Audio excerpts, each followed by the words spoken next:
புதுச்சேரியில் கூல்லிப் என்ற போதைப் பொருள் மூட்டை மூட்டையாக பிடிபட்டிருப்பது போலீசாரிடம் அதிர்ச்சியை ஏற்படுத்தியுள்ளது. பெங்களூருவிலிருந்து வாங்கி வந்து மாணவர்களை குறிவைத்து கூல்லிப் போதைப் பொருள் விற்பனை செய்த இருவர் கைது செய்யப்பட்டுள்ளனர். போதைப் பொருள் கடத்தல்காரர்கள் சிக்கியது எப்படி?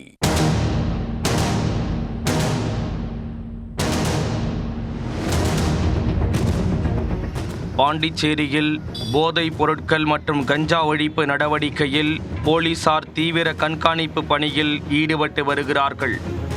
இந்த நிலையில் புதுச்சேரி பத்துச்செட்டிப்பேட்டை சுப்பிரமணியர் கோவில் தெருவில் தடை செய்யப்பட்ட புகையிலை பொருட்கள் விற்பனை செய்ய பதுக்கி வைத்திருப்பதாக போலீசாருக்கு தகவல் கிடைத்துள்ளது. உடனே லாஸ்பேட்டை காவல் நிலைய உதவி ஆய்வாளர் அன்சர் பாஷா தலைமையிலான தனிப்படை போலீசார் பத்துச்செட்டிப்பேட்டை பகுதிக்கு சென்று விசாரித்துள்ளனர். அதில் செந்தில்வேலன் மற்றும் முகேஷ்குமார் என இரு இளைஞர்கள் போலீசிடம் வசமாக சிக்கினர். இருவரும் தடை செய்யப்பட்ட புகையிலை பொருட்களான கூல்லிப் போன்ற பொருட்களை மூட்டை மூட்டையாக பதுக்கி வைத்திருப்பது தெரிய வந்தது. மேலும் அந்த இடத்தை சோதனை செய்ததில் 26 மூட்டைகளில் 146 கிலோ எடை உள்ள தடை செய்யப்பட்ட போதைப் பொருட்கள் இருப்பது தெரிந்தது. கூல்லிப் போதைப் பொருளை பெங்களூரிலிருந்து வாங்கி வந்து புதுச்சேரியில் பதுக்கி வைத்து கடைகளுக்கு விற்பனை செய்துள்ளனர். மேலும் குறிப்பாக சுற்றுலா பயணிகள், பள்ளி மாணவர்களை குறிவைத்தும் விற்பனை செய்து வந்தது தெரிய வந்தது.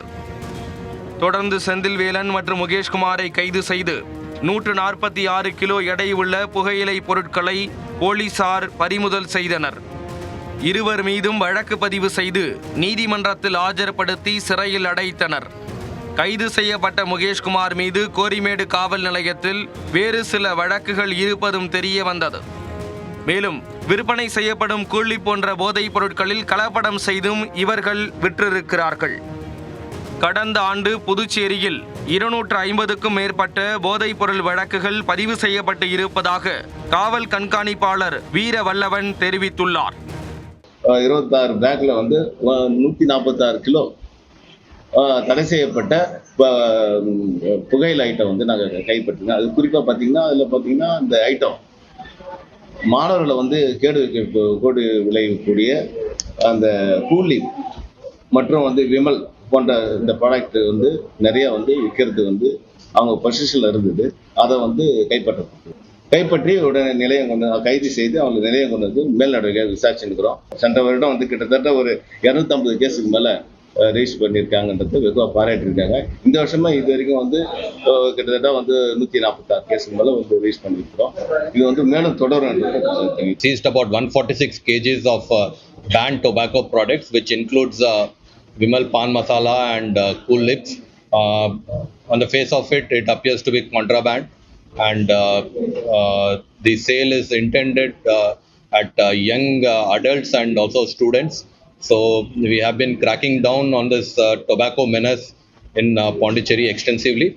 Last year, in 2023, we have registered more than 250 cases, which is so far the highest number of cases that has been registered.